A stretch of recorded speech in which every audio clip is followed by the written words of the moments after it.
Olá, estamos ao vivo? Estamos ao vivo de parzinho hoje, né? De dupla. Então,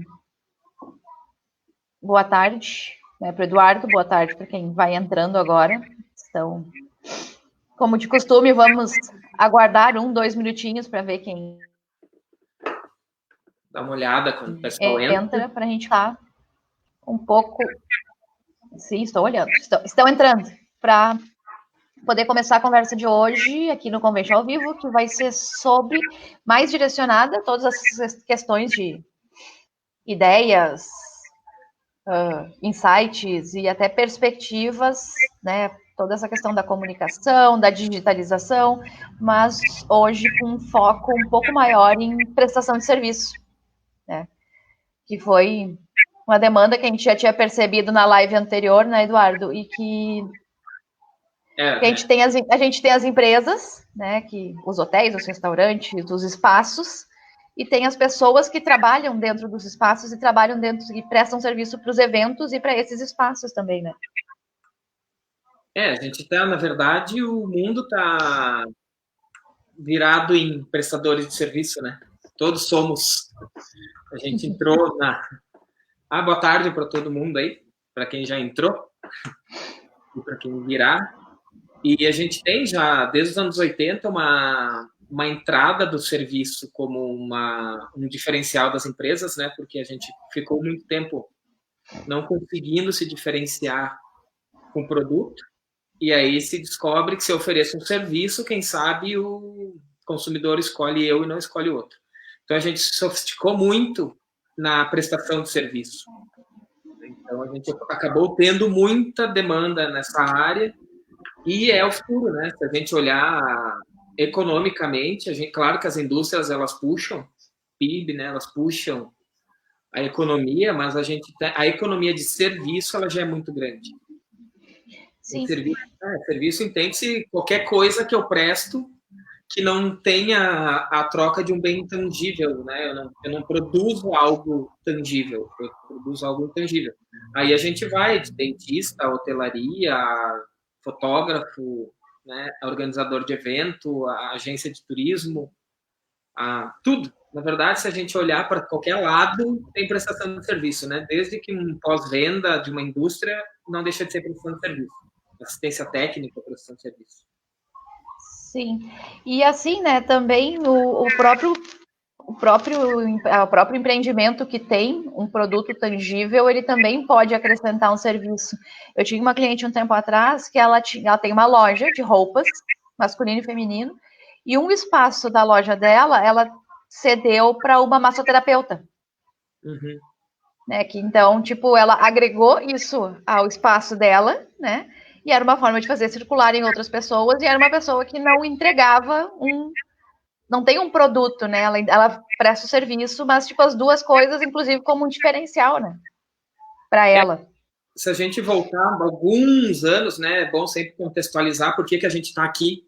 Por isso que é bom olhar para a história, né? Por isso que é bom estudar um pouco o passado. Se a gente olhar para trás, se o pessoal procurar na internet, é uma coisa bem antiga da Faith Popcorn, que ela criou o relatório Popcorn. A gente chama ela de mãe de nada do marketing. Ela dos anos 80, 90.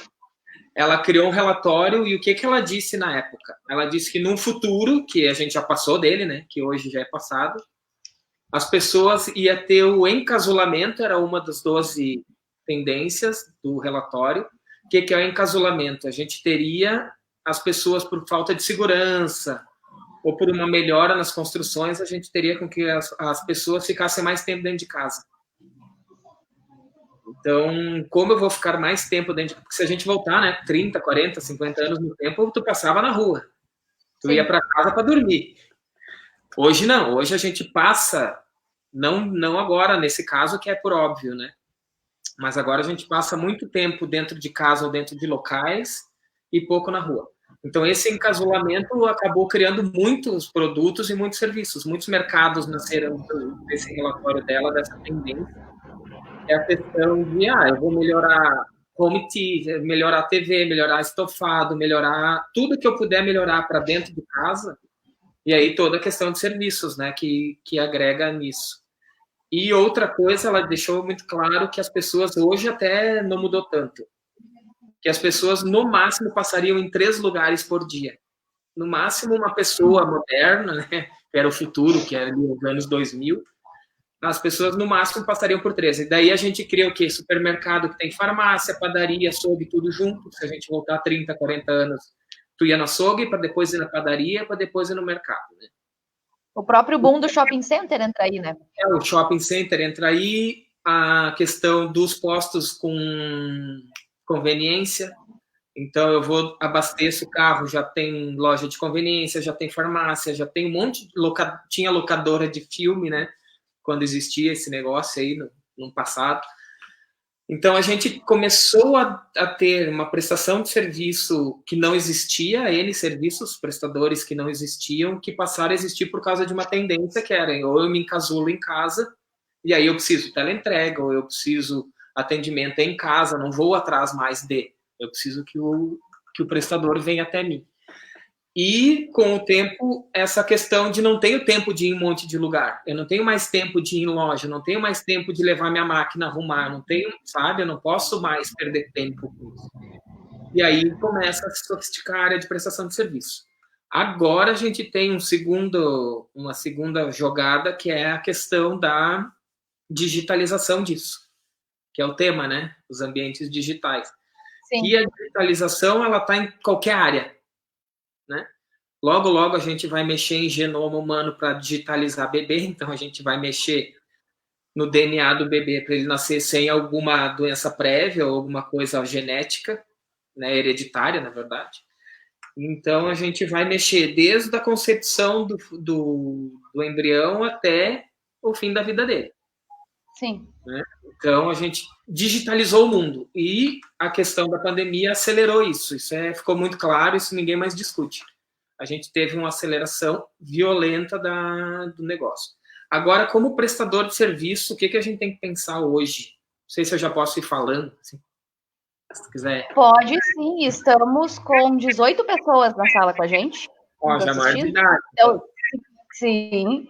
Então, inclusive, né, lembrando que se quiserem deixar alguma pergunta, pode usar os comentários que a gente está monitorando. Se quiserem fazer alguma consideração sobre o que o Eduardo está falando, também pode usar ali. E deixa eu pedir desculpa, mas sim, eu estou gripada com a minha primeira gripe do ano de todo inverno. Então, por isso que de vez em quando eu fico com uma cara meio estranha e desligo o microfone também. Mas pode continuar, desculpa, Hugo. Continua, se tu quiser também se resguardar aí, depois voltar, tu que sabe, fica livre, tu é a chefe. Tá bom, eu vou ficar por aqui, só vou deixar o microfone aqui, vou ficar acompanhando e qualquer coisa eu... Vai somando se eu precisar, eu saio também. Sempre bom trocar. Ah, com certeza. Mas a questão, então, para a gente fazer um caminho, né? Eu, como prestador de serviço, a gente estava até pensando esses dias, né? Eu tenho 2 problemas hoje que aconteceram, que a pandemia trouxe, que, na verdade, existe já desde sempre, mas agora aconteceu muito forte. Tem 2 coisas que eu, como prestador de serviço, ou como empresário, eu tenho que pensar. As pessoas não podem mais comprar o que eu vendo. Tá? Isso tem que estar muito claro. O problema hoje é que muitos serviços não podem ser comprados. Isso é fato. Como que eu resolvo isso? Tem soluções que a gente tem que descobrir. Agora, tem um outro problema que a gente tem real hoje, que é as pessoas não precisarem mais do serviço. Então, uma coisa é as pessoas não poderem comprar por algum motivo, por não poder sair. Hotelaria, por exemplo. Eu não posso comprar hotelaria. Eu não posso comprar um cerimonialista de casamento. Eu não posso comprar um fotógrafo, sabe? Tem um monte de serviços que eu não posso. Agora, o que eu, como prestador de serviço, tenho que pensar será que, na volta disso, ou hoje já, as pessoas precisam do que eu faço? Talvez elas não precisem mais. Aí ferrou. Aí não tem mais o que fazer. Entende? Então, eu, como prestador, eu tenho que ter 2 coisas em claro. As pessoas não poderem comprar, eu tenho solução. As pessoas não quererem mais ou não precisarem mais, aí eu tenho que quebrar o meu negócio e abro outro. Né? Desapega do que tu faz.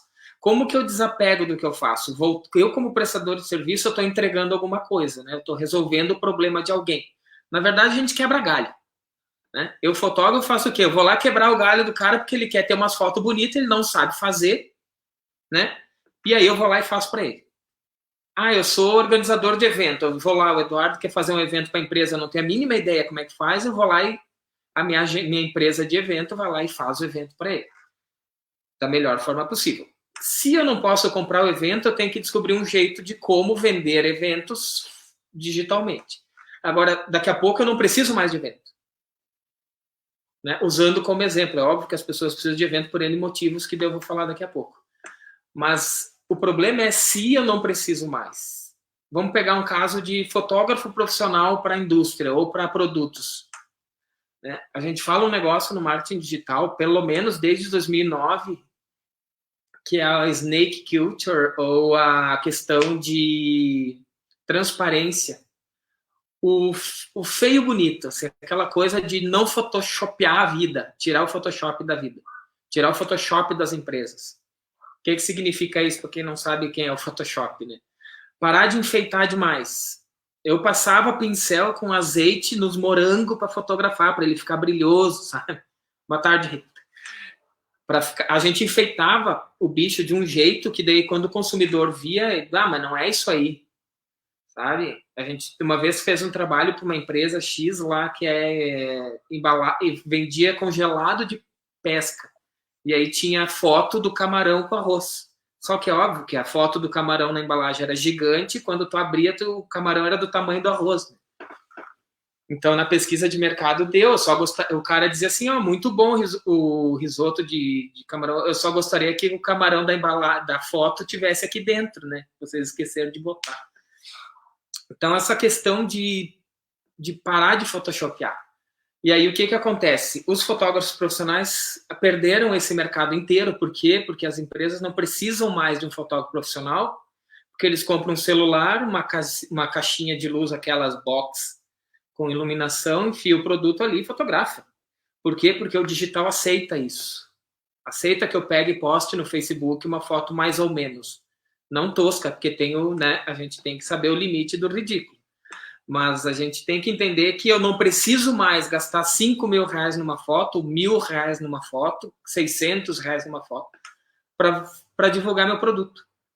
Eu pego uma câmera, vou lá, faço isso, e isso a gente tem pelo menos uns 10 anos já, essa cultura que veio do feio bonito, assim, da coisa mais amadora, que é aquela coisa do gurizinho pega um celular, grava um vídeo, bota no YouTube e viraliza.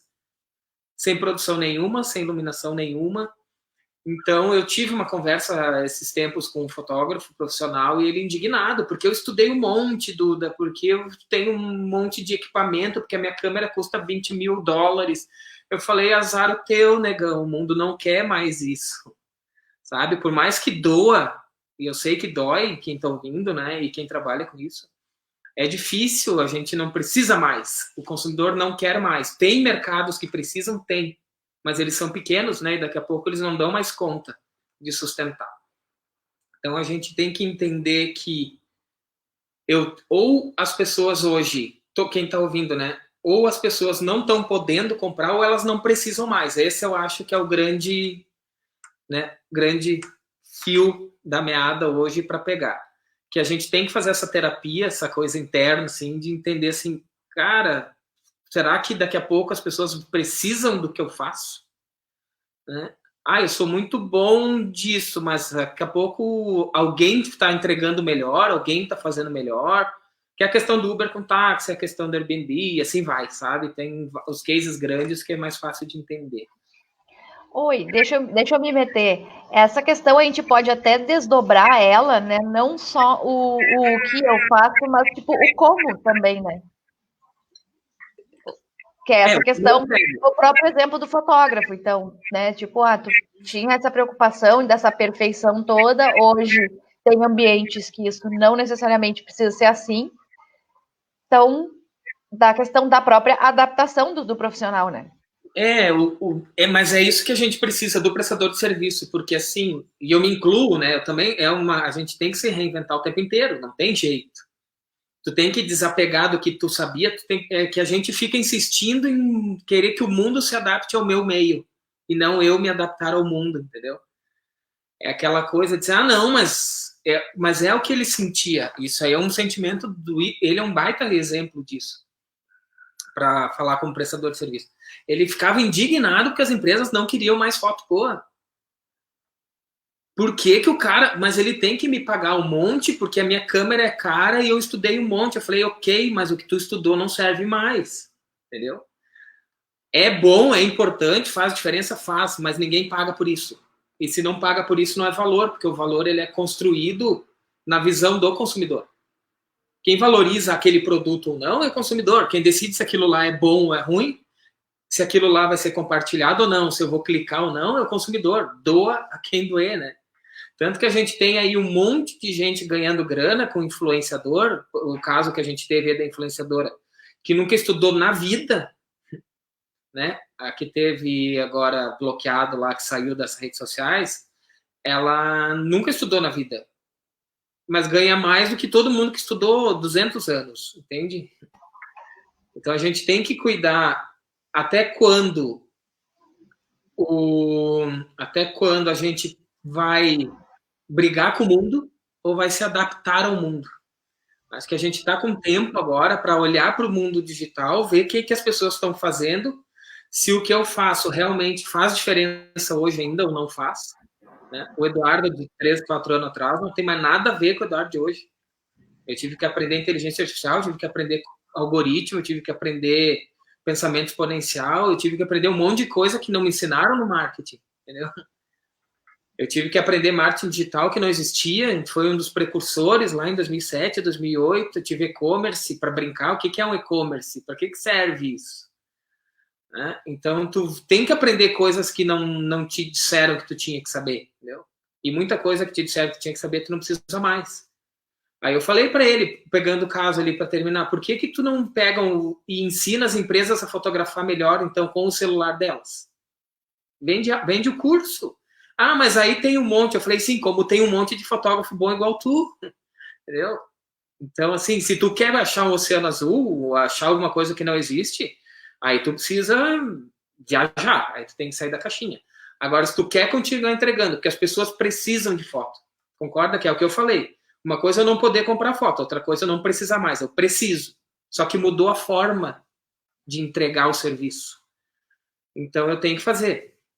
E aí a gente entra um pouco em transformação digital, né? Que é um tema que está sendo agora, quem sabe, vai ser amadurecido. A gente está aí há 20 anos com esse tema, né? E já tem lá, desde 90, para falar a verdade, a gente tem já alguma conversa sobre isso. A própria inteligência artificial, o primeiro artigo sobre isso é de 54. Já tem um artigo de inteligência artificial. O pai do Larry Page, que é o fundador da Google, o pai dele já brincava com inteligência artificial quando o Larry Page tinha 6 anos, era um piazinho. Então, assim, nossa, que legal, essas tecnologias, né? Elas estão aí. O primeiro e-commerce foi de 94. E aí tem um monte de empresa que não tem e-commerce, eu nunca olhou para isso. Mas eu não posso vender. Pô, se tu vende curso, monta teu curso online e bota a vender online amanhã, né? Se tu tá precisando ganhar dinheiro. Mas tem um monte de gente vendendo curso bom, aí tu vai entrar numa briga como tu tá brigando hoje fora do digital. Então a gente tem que se ligar nisso. Eu acho que a grande coisa da transformação digital é a inovação digital. É assim, ok, as pessoas não podem comprar, como que o digital pode fazer com que as pessoas venham até mim? Ou como que eu posso chegar até o meu consumidor de uma forma digital? E daí, aquele caso, se não precisa mais, ok, o que mudou, o que as pessoas não querem mais do que eu faço, e no que eu sou muito bom, né? O que eu faço super bem, assim, que eu entrego muito bem como prestador de serviço, que atenda às novas demandas ou novos mercados, desapega, se tu não fotografa a indústria, vai fotografar outra coisa, entendeu? Tu é bom em revelar coisas, em gravar momentos, em etc, né? Então, vai procurar isso e vai entregar isso de uma forma digitalizada. Não tem mais como a gente não se digitalizar. Não tem. Eu estou dando aula de pós pelo Zoom e é super bom. O que os alunos acham? Mas eu acho super bom, né? Que daí não precisa nem... Porque se a gente pensar assim, já dei aula em Salvador de pós. Por que eu tenho que pegar um avião até Salvador, ficar uma semana num hotel que lá a pós é de segunda a sábado, todos os dias, né? Por que os caras têm que ir? Por que tem que deslocar ter uma pegada de carbono, né? Toda uma questão de destruição de meio ambiente para levar um cara até lá, gastar uma fortuna, se eu posso dar o pelo Zoom. Ah, mas não é a mesma coisa. Será que não é a mesma coisa? Será que a gente não tem que reaprender a aprender e aprender diferente? Porque aluno que tem vontade, ele tem vontade até embaixo de uma árvore, né? Com um caderno e um lápis velho. E não adianta uma super sala, uma super estrutura, data show 3D com impressora e realidade virtual se o cara não quer. Então é tudo uma questão de como que as coisas estão mudando, tá? Não tem ninguém falou das áreas aí de prestação de serviço para a gente poder falar dos outros em vez de fotógrafo. Se a gente pensar, então, a transformação digital, na verdade, ela é uma inovação digital. Eu tenho que pensar assim, e não pensar só redes sociais, e-commerce, essas coisas, ou bot, ou inteligência artificial, essas coisas que estão um pouco longe da maioria das pessoas e elas são caras ainda. Mas o que eu posso fazer para, por exemplo, vamos pegar um caso de prestação de serviço na área de linha branca, vamos pegar, ou móveis. Eu compro uma impressora 3D hoje, abro uma lojinha, eu posso imprimir um monte de pecinha que quebra na casa das pessoas e entregar. Né? Em vez de eu ter lá, por exemplo, por que a Brastemp tem que ter 5.000 puxadores no estoque porque vai quebrar e aí alguém vai pedir para assistência técnica a maldição do puxador? Por que eu não posso ter esse código, esse desenho dele disponibilizado pela Brastemp e uma impressora 3D aqui do bairro imprimir? Ou eu imprimir em casa, se eu sou mais, né, um louco por digital ou por tecnologia, ter uma impressora em casa. Mas eu posso, é um serviço que está pronto para nascer. Lá na Singularity University, no curso que eu fiz de pensamento exponencial, é uma coisa que está assim, super claro já para eles. Não faz sentido vir uma peça de São Paulo ou sei lá da onde para Caxias porque quebrou a pecinha do Eduardo.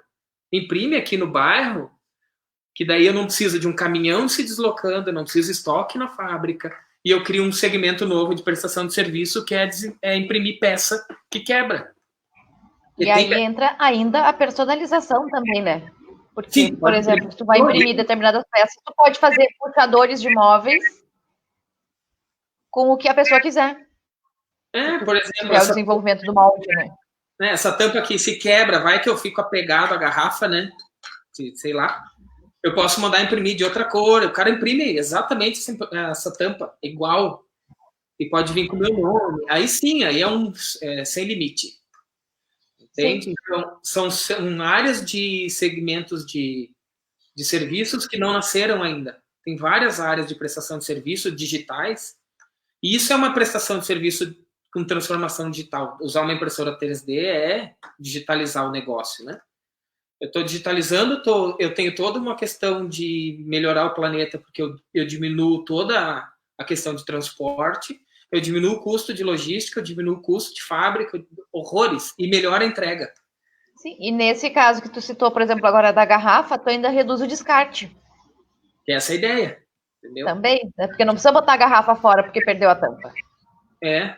Então, tu entende que... E se bobear, o cara usa essa tampa quebrada que estragou para triturar e virar polímero para fazer matéria-prima para a próxima. Então, assim, se bobear, eu uso o que está quebrado para fazer o inteiro. Mas aí também a gente já está, né? Mas tu entende? É esse tipo de pensamento que a gente tem que ter. Assim, tá, o que eu faço hoje? O Eduardo, por exemplo, a primeira semana de Covid, que a gente entra em pânico, né? Quando ficou a primeira semana, assim, todo mundo travou. Eu disse, meu Deus, eu vou perder todos os clientes, porque eu não vou mais ir nos clientes, e os clientes, eles têm cultura de que se tu não tá lá na empresa como consultor, tu não tá trabalhando, né? Falei, vamos cancelar os contratos, eu tô ferrado. O que eu vou fazer? Eu vou criar o Eduardo Digital. Aí eu tô com a consultoria pronta para vender pela internet. Tem site pronto, só não vendi porque não deu, porque não vai dar para entregar. Se eu vender, não vou poder entregar. Mas tu entende que eu já tenho a consultoria minha, Eduardo Pezzi, digital, tá pronto. Tá pronto, a site tá pronto, o produto tá pronto, a tabela de preço tá pronto. Quantas horas, o que eu vou fazer? tu pode contratar o Eduardo digital lá. Eu quero o cara de Minas, ele quer contratar consultoria. Vamos fazer por aqui, né? Pelo Skype, pelo Zoom, por onde for, porque tem muita prestação de serviço que pode ser feita à distância. Né? Essa coisa de que eu tenho que estar lá para ver, nem sempre é necessário, ou pelo menos não todas as vezes, né? Então, transformação digital é isso, é pensar assim, como é que eu uso ferramentas, né, e ambientes digitais para o que eu faço hoje. E isso ser, que é o que a gente falou no começo, as pessoas precisarem ainda do que eu faço. Se elas não precisarem, o que elas vão precisar? O ideal é, mesmo que elas estejam precisando, eu saber o que elas vão precisar no futuro. Que é o que no digital se chama de dor, né? As pessoas fazem lá nos Canvas, mapa de empatia, design, essas coisas todas, esses nomes tudo bonito, é para quê? É para tentar entender. O pessoal de startup passa, né, Startup Week, naquele fim de semana travado, tentando descobrir alguma coisa, o que eu posso fazer, ou o que o mundo tem de demanda de serviço que hoje não está sendo atendido, ou se está sendo mal atendido. Então, mas então assim, desapega do que tu faz. Se ferrou o que tu faz, danou-se, pensa assim, tá, daqui o ano que vem pode ser que volte, mas deixa isso aí quieto, que a gente chama de motor 1, né? Deixa a vaca leiteira, que é o que estava te dando dinheiro, rodando, mas pensa num negócio novo, pensa numa outra coisa que tu pode resolver com o que tu sabe. Então, isso daí sim. Então, eu tenho uma inovação digital e uma transformação estratégica. Se eu juntar essas coisas que eu tenho que me transformar as minhas estratégias têm que ser transformadas. Usando o ambiente digital. Isso é transformação digital. Pegando o conceito, né, resumido, até o Silvio Meira, um cara que tem esse conceito, que defende muito, é isso aí. É a mudança radical dos fundamentos da entrega de valor. Eu tenho que mudar radicalmente o que eu faço, entregando de outro jeito, usando plataformas digitais. Então, a gente tem que se mexer. Por exemplo, agora a gente tem toda uma prestação de prestadora de serviços de pessoas fazendo máscara, né? Uhum. Máscara.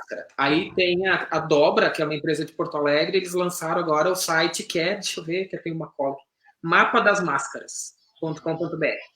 É uma prestação de serviço, é um site que não existia, não precisava até semana passada, eu não precisava de uma empresa me entregando esse serviço. Que tu entra lá, mapadasmáscaras.com.br, bota a tua cidade, ele diz qual é e se tu botar o endereço, ele diz qual é a fabricante mais próxima da tua casa. Aí tem lá a descrição, foto das máscaras, tipo de máscara e tal. Então, o que eles fizeram? Eles agregaram, e parece que já tem mais de 500 produtoras cadastradas, e tu pode se inscrever lá e ser uma das opções. Então, o que eles fizeram? É uma empresa que está ali, não está remunerando, né? Não está monetizando isso ainda, pelo que eu entendi. Mas é uma coisa que não existia ontem, sabe? Então, quanta coisa que não existia ontem que vai existir amanhã, e quem trabalha com futurismo, quem trabalha com tendência, passa o dia pensando nessas coisas, né? O que vai precisar amanhã que não existe? Ou o que existe hoje que é ruim? Sim, e a questão também de enxergar o contexto todo, né? Não só o negócio. Foi a Dobra mesmo, falou da Dobra, eu lembrei que também, logo no começo, quando começou assim, se falar em isolamento, principalmente, eles mudaram o site deles, que continua o mesmo, mas eles mudaram toda a página inicial e transformaram ela num espaço de prestação de serviço, divulgando curso de terceiro, vídeos legais para assistir, tipo, toda uma questão trabalhando toda uma questão de capacitação, e que tem super a ver com o público dele também, mas por quê? O que acontece com isso, pelo que eu vejo? As pessoas começaram a buscar mais por isso também. Então tem a chance de elas caírem na página daquela empresa que elas não conhecem e que em algum momento daquela página inicial oferecendo um monte de coisa de graça e firmando parcerias onde eles reforçam que a Dobra em parceria com tal empresa, sei lá, a Dobra em parceria com a Perestroika está divulgando, está liberando o curso tal, de graça. Né? Então, é a valorização da marca deles, uma atração de um público novo, porque esse público vai buscar por esses cursos e tem a possibilidade de cair na página deles, eles fazendo um trabalho legal no próprio site, né? E, ao mesmo tempo, certamente eles não deixaram de vender. Pode ter reduzido, mas já iria reduzir igual. Assim, eles geraram um tráfego novo para o trabalho deles, né? Eles mantêm a atenção para a marca. Uhum. A mesma coisa com esse projeto aqui. É um serviço, eles prestam, eles ajudam as pessoas, mas, ao mesmo tempo, o nome deles está ali associado a uma causa, toda uma questão social envolvida, né? Saúde social, mas, ao mesmo tempo, eles vão acabar sendo conhecidos por mais pessoas que não conheceriam, talvez, o trabalho deles, por não ser do interesse da pessoa, né? Então, assim, também é parar de olhar para o umbigo, né? Uma coisa que eu falo, assim, a gente tem muito empresário que olha para o umbigo, quer que o mundo compre aquilo que ele faz e do jeito que ele faz. Por quê? Porque ele sempre fez daquele jeito. Então, assim, uma das regras do mundo hoje, né? Não é nem do futuro, é de hoje. Desapega do que tu faz. Aceita que o que tu faz tem um ciclo de vida que daqui a pouco as pessoas não vão mais querer. E tu tem que estar sempre aprendendo. A gente tem que estar sempre aprendendo coisa nova. A gente não pode ser um mega hiper especialista numa área só. Eu estudo desde 98 marketing, mas chega uma hora que tu tem que começar a estudar outras coisas, porque o mundo não gira em torno do nosso umbigo, né? A nossa disciplina, a nossa profissão não é o centro do universo. Aí a gente tem que descobrir isso, e é o que a Dobra fez. Eles viram que por mais que o serviço que eles entregam, os produtos que eles entregam, eles podem agregar N outras coisas, fazendo um co-branding, né? A questão de outras marcas que se associar, que entregue mais do que simplesmente um produto ou serviço. Por isso que a gente falou no começo, né? O que tu resolve? Qual é o problema que tu resolve? E quem pode estar junto contigo? Então, essa questão de criar plataformas, né? Plataforma é outro conceito que veio forte, de construir plataformas. Vamos junto de vários jeitos para entregar uma solução. Se o cara compra de mim um pouco, compra de ti um pouco, ir junto. Então, basicamente, é isso. É aquela questão de não... Se as pessoas não podem comprar, tenta dar um jeito. Se a Maomé não vai à montanha, faz a montanha e a Maomé. Né? Que é um caso que outra vez eu falei, né, do cliente que eu tenho aí, que é a Jolimon de Canela.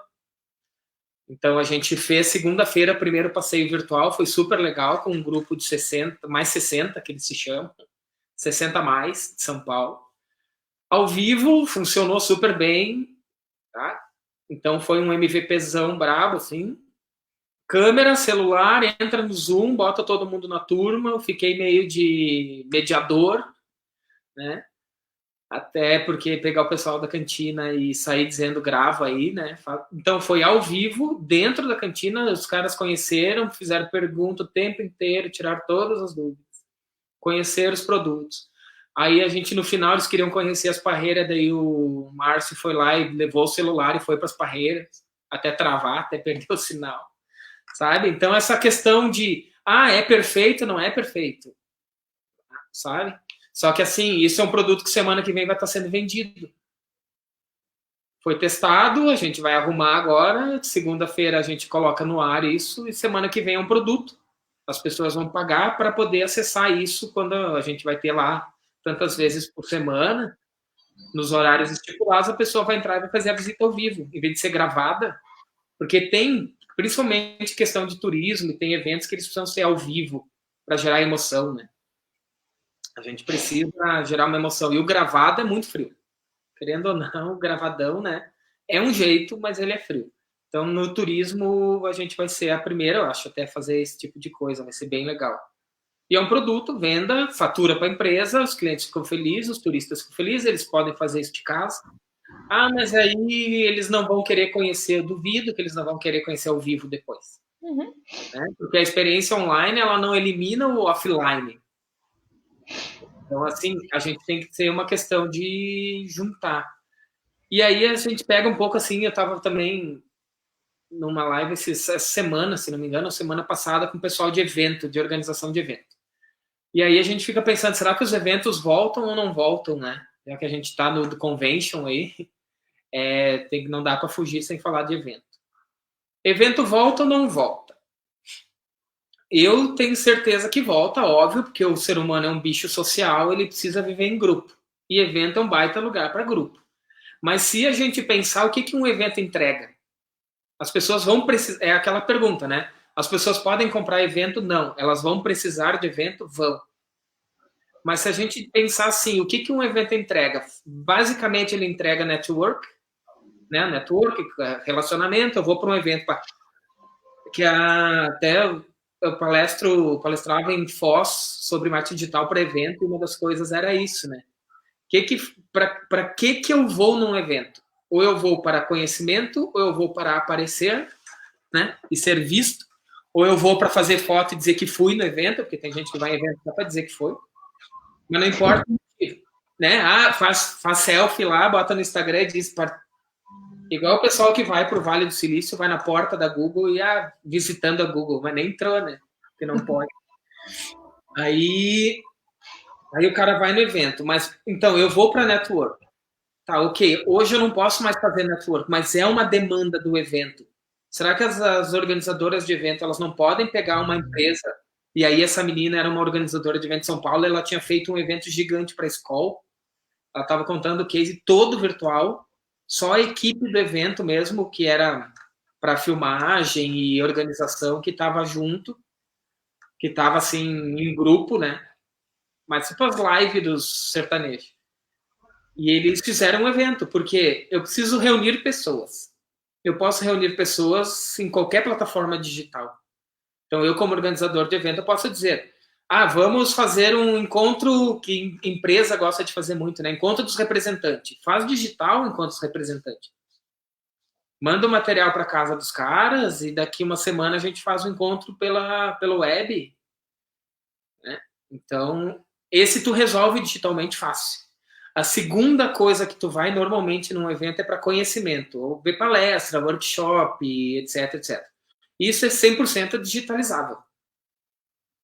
Concorda que eu como organizador de evento, eu consigo chegar em qualquer empresa hoje e dizer, se é para fazer network e para fazer conhecimento, a gente pode fazer. Isso dá para digitalizar, ambientalizar digitalmente fácil. E a terceira coisa que acontece basicamente em eventos é feira. Conhecer fornecedor, conhecer novos produtos, etc, etc. Esse é um pouco mais difícil, mas dá. Eu até postei essa semana, se não me engano, vai ter uma feira de agro, da área de agro, 100% digital. Se eu pego os fornecedores, eles pegam uma câmera 360, eles montam na empresa deles, na sala deles, como se fosse um stand. E ali eu boto uma câmera 360 e um cara, e eu pego e entro nessa câmera 360, eu tô dentro do stand do cara. Entendeu? E se eu quiser radicalizar, eu mando um card, um Google Card Box lá, que é aqueles óculos de papelão para botar realidade, para ver realidade virtual, e o cara ainda bota o óculos, ele elimina a influência externa. Então eu consigo dizer assim, fornecedores, eu sou uma feira, eu preciso que vocês montem uma sala, como se fosse o stand de vocês, e tá aqui a câmera. R$1.000, tá aqui a câmera, vocês têm que comprar a câmera, essa é a estrutura do evento, e tal dia a gente vai passar o dia, e aí as pessoas escolhem no site qual é o stand que eles querem, o cara vai estar ali atendendo, mostra o produto, mas eu não consigo pegar, não, tem coisa que não dá ainda no digital. Mas entende que eu tenho que desapegar do modelo antigo, eu consigo hoje fazer uma feira de evento com network, com passagem de conteúdo e feira para conhecer fornecedor, novidade de mercado, tendência, tudo digital. É só querer. É só querer. E além de tudo, eu evito, claro, a hotelaria deve estar em pânico com o que eu estou falando, porque daí eu não tenho deslocamento, não tenho room night, né? Aí eu quebro tudo essas coisas aí. Mas é que... O Luiz comentou que ele vai trocar de setor. Não assusta as pessoas. Não. Eu sei o lado bom e o lado ruim, não te preocupa. Toda tecnologia, ela vem para mudar nós e depois... Na verdade, a gente constrói a tecnologia, muda ela, para depois ela mudar a gente, né? Eu não sei se no futuro as feiras gigantes e mundiais, principalmente, elas não vão ser digitalizadas, ou em partes digitalizadas. Tá? Eu não estou profetizando nada, porque eu não sei, eu não sou, né? Acho que nem o pessoal no Vale do Silício sabe. É que tem a questão também que, assim, toda essa tecnologia, ela existe, né? Mas ela tem toda essa questão do custo e ela tem essa questão da adaptação, porque, ó, é a possibilidade, a pessoa não precisa ir, mas as pessoas gostam de ir. Elas ainda têm essa prática. Eu adoro ir para um evento, encontrar gente, encontrar minhas amigas que eu fico meses sem ver, conversar, encontrar o palestrante, tirar foto com o palestrante depois, por exemplo. Então, né? Eu posso assistir um online se eu não tiver alternativa. Por exemplo, tem um curso lá que é um dia em São Paulo que custa R$ 2.000. Eu não consigo ir um dia para São Paulo para participar desse evento específico. Então, eu compro a versão online. Mas o auditório está lá, com 5.000 pessoas dentro. Né? Então, esse online é um além, é outra forma de vender, né? Sim, ele não é assim, um problema que esse é o medo do novo, né? Que a gente tem, o pessoal do digital. Quem não é digital tem medo do digital. A inteligência artificial vai eliminar o ser humano, o trabalho do ser humano. De alguns vai, porque até merece, né? Mas, assim, o digital, ele não destrói. O digital, ele não acaba com... Claro, em alguns mercados ele destrói. Ele chega assim e patrola, né? Mas a gente tem que entender que, tem eventos que eles não se viabilizam fisicamente. Por que eu não posso fazê-lo digitalmente, né? O convention, por exemplo, daqui a pouco o convention pode ter o convention digital, que é ajudar as empresas. Mas eu não tenho data, não tem cidade que não tem lugar para fazer 3 feiras num dia. Faz uma digital, né? Porque pega Caxias aqui, Caxias tem 500 mil habitantes, mas tem 2, 3 lugares para fazer evento, se tiver. E ruim, entendeu? Então, a gente precisa se ligar assim, um não vai eliminar o outro. Como o computador não eliminou o papel, como o e-commerce não eliminou as lojas físicas, como a inteligência artificial não vai eliminar o ser humano do planeta, pelo menos não na nossa geração, né? Como N serviços de teleentrega não eliminaram a ida ao restaurante, como eu fazer o produto digital da vinícola não vai eliminar o cara ir até lá. O ser humano, ele é um bicho social, que é o que o Luiz ali falou, o Basso, é questão de híbrido, vai ter tudo. Mas o medo, ele é importante, assim, porque a gente acorda, a gente se liga, né? Não é uma questão de entrar em pânico, porque medo e pânico, eles têm diferença de conceito, né? Uma coisa é eu ter um medo e essa coisa me dá alerta, porque aí eu ligo a chavinha de alerta e digo, opa, tem coisa aqui, eu preciso me mexer. Outra coisa é pânico, que o pânico gera paralisia, que é o que muita gente entrou com a pandemia, né? Entrou em pânico, travou, colou as placas e disse, meu Deus do céu, o que eu vou fazer? Não sei mais o que fazer. Então, assim, eu preciso me ligar. O que eu entrego, se isso pode ser digitalizado, e se eu digitalizar, não vai eliminar o offline. Sabe? Não elimina. O que a gente pode... mas vai diminuir? Não, vai mudar. Tu pode vender as duas coisas. Aí eu vou ter... restaurante diminui. Ok, mas aí eu ganho em outro lugar. Eu tenho que criar coisas novas, né? Players, o trade turístico. Ou todos os prestadores de serviço ao redor de um evento, eles têm que achar outras formas de se remunerar também. Né? A gente tem que estar se reinventando o tempo inteiro. A hora que fecha uma torneira, tu tem que estar com outra aberta. Por isso que a gente falou de transformação digital, é inovar digitalmente e transformar minhas estratégias. Eu tenho que transformar. Eu não posso ficar dependendo só de uma fonte de renda. Eu não posso ficar dependendo só da cama quentinha, né? Uma hora alguém me puxa as cobertas e eu tô ferrado. Eu gostei do exemplo que o Luiz trouxe ali, que o futebol é esse grande exemplo, né, do presencial e do digital. A gente pode assistir em casa, a gente pode assistir pela TV, pela internet, por qualquer lugar, mas o ir ao... Diz o meu marido, porque eu não sei, mas o ir ao estádio é uma das grandes emoções que ele vive toda vez que ele vai. Não, aquele barulho, poder xingar uma coisa que não tem igual.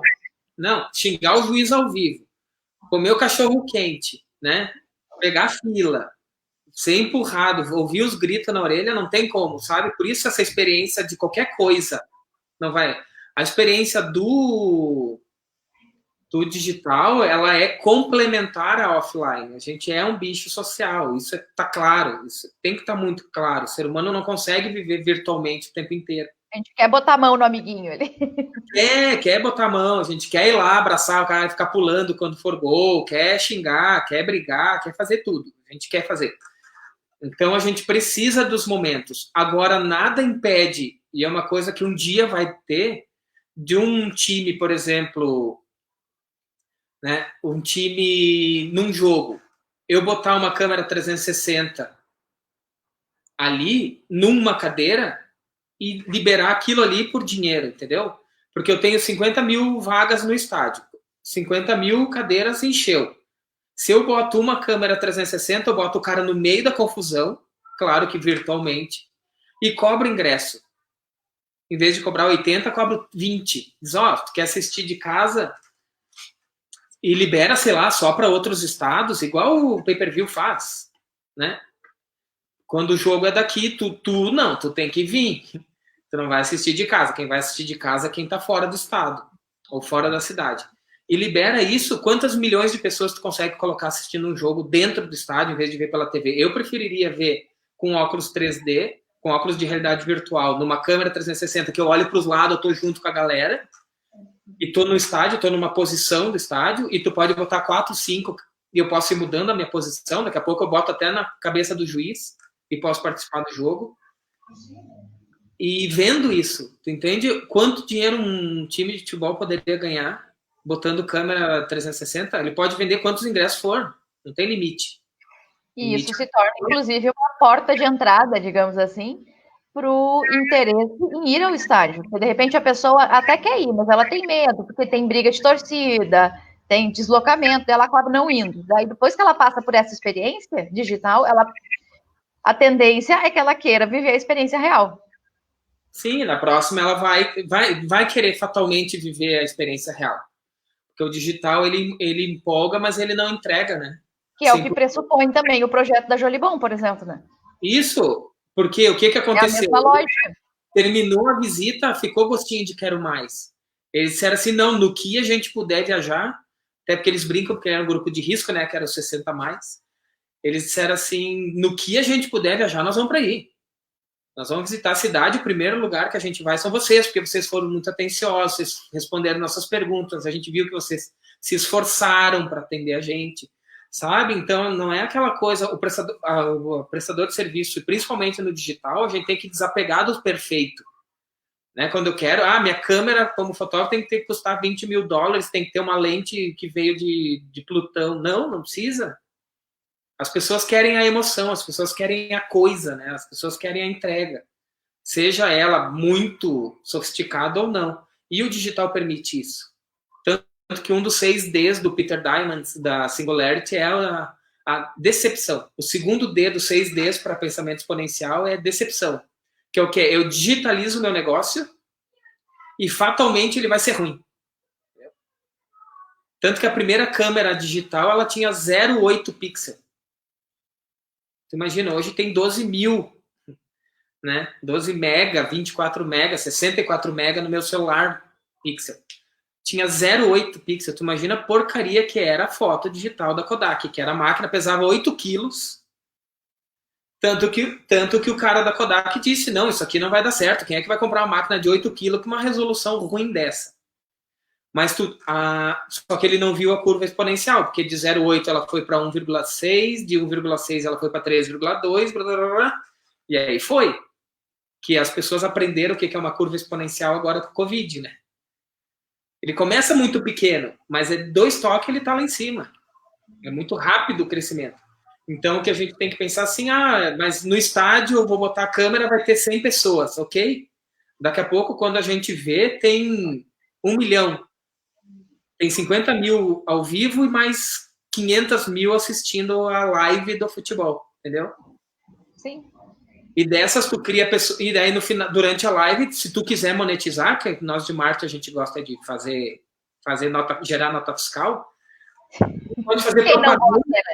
Quem não gosta de uma nota fiscal gerada, né? Tem empresário que não, sabe? Que às vezes a gente conversa com os caras, eles fazem de tudo para não vender, parece. Eles fazem força para não vender. Nunca vi. Mas daí tu pode ter propaganda diferente, tu entende? Eu posso ter na TV uma propaganda, eu posso ter no estádio outra, eu posso ter uma terceira marca vendendo ao mesmo tempo no 360. E aí vira uma loucura, aí é fatura e fatura e fatura. E não é uma questão ruim, né? Esse faturado não é um ganhar dinheiro de uma maneira ruim. Eu estou entregando experiências diferentes, ao vivo, TV e 360, para as pessoas que têm necessidades diferentes. Daqui a pouco tem dificuldade de deslocamento, a pessoa com portador de necessidade. Nossa, quanto seria legal, né? Uma pessoa um cadeirante que talvez, ou que gostaria de assistir um jogo e não consegue, porque é tudo preparado menos para pessoa com deficiência, né? No Brasil é meio complicado isso. Embora a gente tenha lá 27% da população tem algum tipo de deficiência. Isso é um absurdo, a gente não conseguir ter essa inclusão. Mas aí eu consigo incluir o cara, entende? Eu consigo incluir uma pessoa, eu consigo incluir o cara que tem preguiça de ir no estádio, que tem medo. Uhum. Então, assim, falando de futebol, então a gente pode pegar esse exemplo e levar para qualquer área, sabe? Até essa menina do evento disse que fez 2 casamentos nessa época de Covid, que o pessoal, que eles casaram, não desistiram, e aí o que eles fizeram? Eles botaram a realidade virtual, eles botaram a câmera na igreja e imprimiram a foto dos convidados e botaram nas cadeiras. Então o casal olhava para as cadeiras assim, a foto de todos os convidados. E os convidados virtualmente assistiram o casamento. Então, assim, e é vontade de casar, né? Vou concordar, né? É tipo assim, dessa vez. Não é a alternativa mais feliz e mais divertida, mas é a alternativa. Eu ia te falar, agora quando tu comentou sobre tipo, pegar essa questão do futebol e adaptar, isso tem bem a ver com o comentário da Grace, né? Que ela fala, tipo, a questão de onde vem a criatividade, tá? Visão de mercado, experiência, livros, adaptação, se tem algum segredo para enxergar a saída. Então, o que enxergar a saída realmente é enxergar essas alternativas e desdobrar essas coisas, né? Mas assim, sabe que Grace, essa aí é tenso, essa pergunta aí, a gente precisa filosofar. Vai precisar mais de uma hora aqui. Mas a questão da criatividade, eu acho é uma junção, a gente brinca que é um alinhamento de planetas, sabe? É um cara que pensa um pouco fora da caixa, aí tu tem um cliente, por exemplo, eles que são fantásticos, assim, eu falei para eles que eu trabalharia de graça para eles, porque, assim, são pessoas que muito aberto. Tu chega assim com uma ideia de vamos fazer, tanto que a realidade virtual começou lá, um dos primeiros e-commerces foi lá, tudo que tu leva de ideia louca, assim, que vai custar, não tem problema, né? Vamos fazer. É o que nós vamos fazer agora com o passeio. Se der certo, deu, se não vender nada, ok, a gente tentou, entendeu? Mas ter, assim, empresários que deixem fazer. Eu tive muito cliente na vida, e tem ainda, que tu vai tentar dizer qualquer coisinha do que eu tô falando hoje. Não, tu tá louco, porque daí, se nós botar evento online, nós vamos perder o presencial, e é onde a gente ganha dinheiro hoje. Eu falei, sim, hoje, né? Hoje. Então, como que tu... E daqui a pouco, assim, então a primeira coisa da ideia é ter gente boa do teu lado, multidisciplinar, né? Gente que... Os viajandão, assim, os caras que têm umas ideias loucas, porque uma das coisas que se fala lá na Singularity, se fala muito do pessoal de inovação, é que se a tecnologia ela não parecer magia, ela está atrasada já, ela já é velha, ela não é mais futuro. Então, tudo que a gente está falando tem que ser meio louco, assim, tem que dizer, não, isso aí não, o cara é doidão, o cara é doido da cabeça. Só pode ter bebido. Ou isso aí não vai funcionar, essa tecnologia não funciona. Como não funciona, né? Como é que não vai funcionar? Funciona. Então, assim, é ter gente boa perto, se aproximar e estudar. Estudar coisa boa, né? É ler coisas diferentes, é ir atrás de referências boas, pessoas que são realmente inovadoras, não aqueles carinha de Instagram assim que sai dando fórmula, não existe fórmula. Então a gente tem que pegar essas coisas complicadas, tentar juntar tudo e ter ideia. Então, o meu papel, na verdade, é que a gente brincou, né? O que tu faz bem e o que tu não faz bem. Eu tenho muito claro hoje o que eu sei fazer e o que eu não sei fazer. Tanto que eu não sei fazer, eu deixei de fazer, né? Eu fui diretor de arte, por exemplo, 10 anos, quase.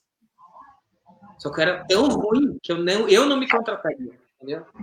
Eu sou ruim de criação. Eu não sou tão ruim quanto alguns que ainda estão na profissão. Mas a gente tem que saber até qual é o teu limite, sabe? E no que tu é bom.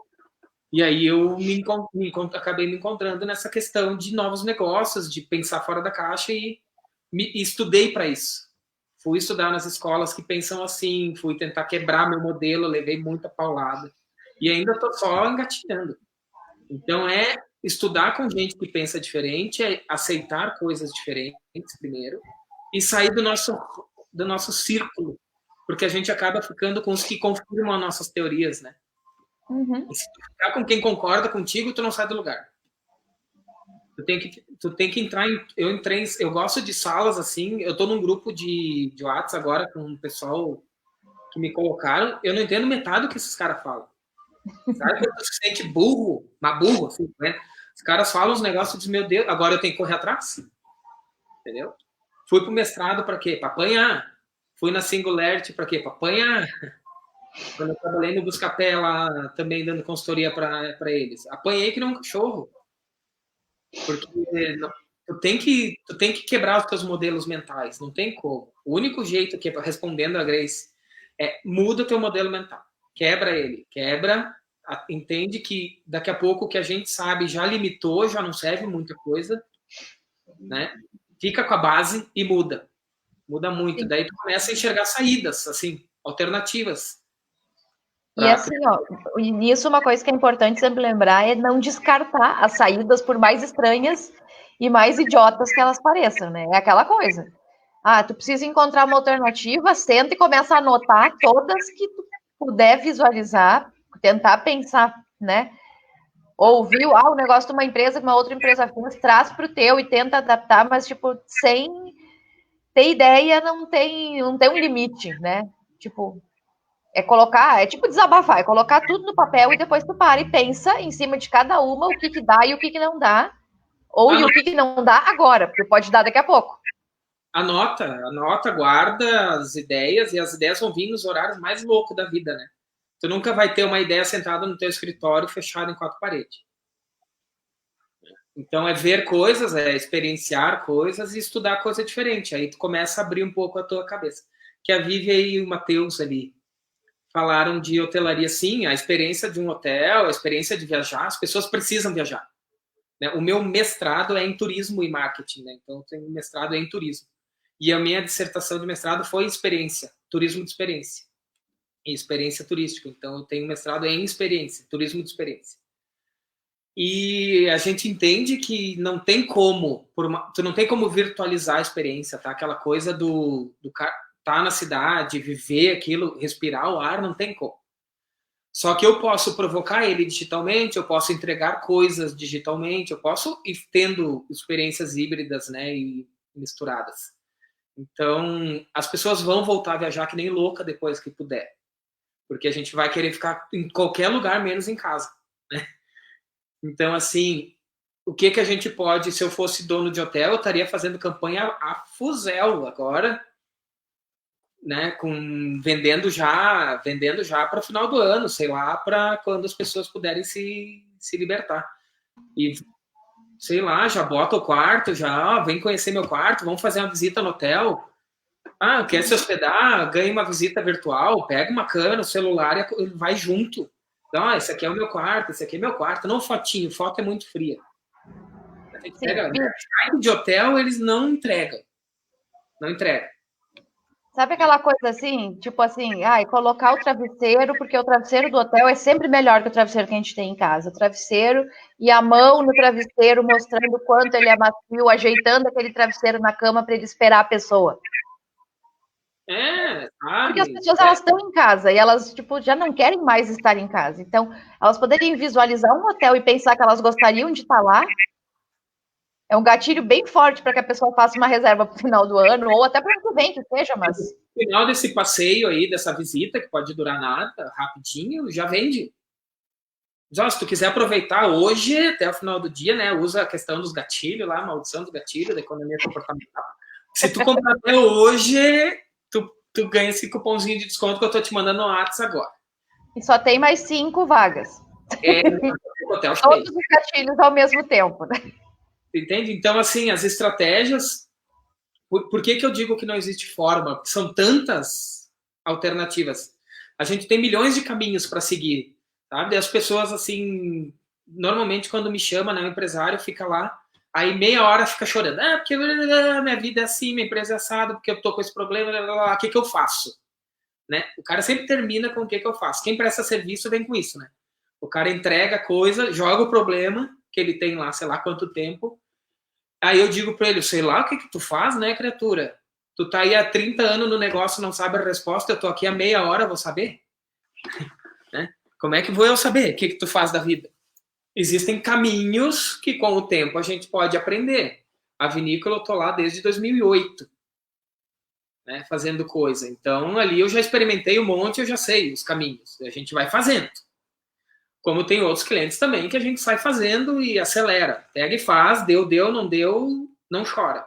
Tentou. Então a gente precisa fazer essas coisas, né? O pessoal tem pergunta? Não tem pergunta hoje. Mas não tem. Ah, mercado, experiência, livros, alguém além da visão de mercado, experiência, segredo para enxergar a saída, não. Não tem segredo. Esse é o problema. O Luiz estava conversando com a gente enquanto a gente estava falando ali sobre todas essas questões da digitalização, né? Sim, então, emoção que ele falou da a Grace com a pergunta, né, sobre sim, os segredos para enxergar essa saída, e o comentário da Vivi e do Matheus mais sobre essa questão da experiência e das pessoas quererem sair de casa. Né? Mas é isso, acho que não tem, se a gente pensar em prestação de serviço, cada caso é um caso. Né? A gente não consegue abordar aqui na live todas as prestações de serviço do universo. Mas a questão é assim, se a gente conseguir sair dela com essa percepção de que a inovação tem que ser digital, em maior ou menor grau, tem que ser digital. Eu tenho que ir para o digital de alguma forma, nem que seja fazendo visita uma vez por dia no meu hotel, que o cara vai junto. Sabe? É uma digitalizaçãozinha básica, mas já é mais do que os outros estão fazendo. Saber se o que eu faço as pessoas vão voltar a querer, isso é outro segredo, acho que é o grande, né, tema de casa, será que as pessoas vão precisar do que eu faço? E quando elas voltarem, será que elas vão precisar no mesmo nível que elas precisavam antes, daqui a pouco menos, né? E em restaurante. As pessoas, a gente já estava numa gourmetização desgraçada da vida, né? Tá todo mundo vendendo. O que tem de programa de culinária para ensinar os caras a fazer comida em casa não está no gibi. Então a gente já tem todo um movimento para retirar as pessoas dos restaurantes. Já existe um movimento claro, que só não enxerga quem não quer, que é para ficar em casa, fazer em casa. Agora, se o restaurante não tem mais o cliente, por que ele não monta os kits e vende no site deles, né? Ah, tu gosta do meu risoto com carré do sei lá do que, com não sei o que. Tu não vai saber fazer, porque tu é o Eduardo, tu é ruim para cozinhar. Eu tenho ele pronto aqui, tu só esquenta, eu te mando o kit para tua casa com um videozinho, um link no YouTube para te ver como prepara e segue a vida, entendeu? Tu não precisa mais ir no restaurante. Eu ganho igual, o restaurante ganha igual, porque o cara não ia vir, entendeu? Então ele comprou de mim. Ah, mas é uma tela entrega pronta? Não, não é pronta. A gente está numa gourmetização, a gente está num movimento das pessoas quererem produzir. Né? Ah, vou fazer uma janta. Bota no site lá, então. Ah, sexta-feira tu vai fazer uma janta para quem? Ah, vai fazer a janta para tu tem uma família de 4 e vai vir mais 4. 8? Beleza, o nosso chefe monta o cardápio. O que tu gosta? A gente te manda tudo pré-pronto, tu só finaliza. Cortadinha, né? Cada aquela encrenca lá que a gente odeia fazer. Ele fica 3 horas cozinhando e 10 minutos comendo. Então, pô, vende esse produto, sabe? Vende de uma forma digital. E se bobear, se o cara pagar mais 100 pila na janta, tu bota o chefe falar com ele na hora que ele estiver produzindo. Não, na hora que tu for fazer, me liga aí, faz uma live com o chefe aí. Tem meia hora de consultoria para o chefe orientar enquanto você está fazendo. A preparar, mas aí tu paga. É 100 pila. Paga separado. É igual da vinícola. Ah, mas o cara enólogo. Não. Tu quer com o enólogo? É outro preço. Ah, mas eu queria uma particular. Ok, beleza, me paga 500 pila que eu faço uma visita só tu. Entende? As pessoas, não é feio cobrar. É feio não ter produto para vender, entendeu? Eu acho que é feio as empresas não pensar em coisas digitais ou não para entregar para um mercado que está louco para comprar. A gente está louco para ter experiência, né? E a experiência, ela vem de qualquer lado. Então, a gente precisa entregar. Não sei, deu 1h04 já. Sim, eu ia dizer. Sabe que eu sou professor, eu fico aqui 6 dias. Dá um turno de aula, né? Tá louco. O pior é que amanhã eu vou dar, né? Aula. 4 horas amanhã e 8 sábado, direto em live. Imagina ficar 8 horas em live. Praticamente um cantor sertanejo já. Faz essas lives gigantes. Se soubesse cantar, né? Não, mas eu acredito que por hoje era isso. Se tu quiser, tu já meio que fechou a aula, né? Mas não sei se quer colocar mais alguma coisa. E o que a gente pode fazer? Nós dois estamos lá no grupo do WhatsApp, né? Então, no Soluções. Então, se tiverem sugestões de outros temas, né? Se tiverem alguma dúvida, manda lá. A gente, de repente, pensa para organizar uma outra live daqui daqui umas 2 semanas, de repente, para dar uma continuidade e retomar alguns dessas questões. Mas para nós seria bem importante o pessoal que assistiu, tipo, tem 15 pessoas com a gente aí. Mas quem está aqui com a gente, então, que traga essas dúvidas, que apresente algumas questões, né? Ou até algum comentário para que a gente possa dar continuidade a essas conversas, de acordo com as necessidades das pessoas também, né? Legal, porque daí a gente consegue responder, né? Perguntas e mais direto. Mas eu creio que o tema, pelo menos, a gente atingiu, né? Uhum. E qualquer coisa também tem minhas redes aí, é só procurar EduPes, EduPes nas redes que pode perguntar direto, se não quis perguntar aqui. Sim. Né? E aí, do possível, eu respondo. Obrigada pela conversa, eu gostei. É bom. Então tá, também, estava muito bom. E agradecer a todo mundo que está aqui com a gente, ficou até o final, né? E muito obrigada pela companhia, né? Pelas perguntas. E então, por hoje a gente encerra, mas a gente volta um dia desse. Voltamos já. Sim, tchau, certo. Obrigada. Tchau, tchau. Tchau, galera.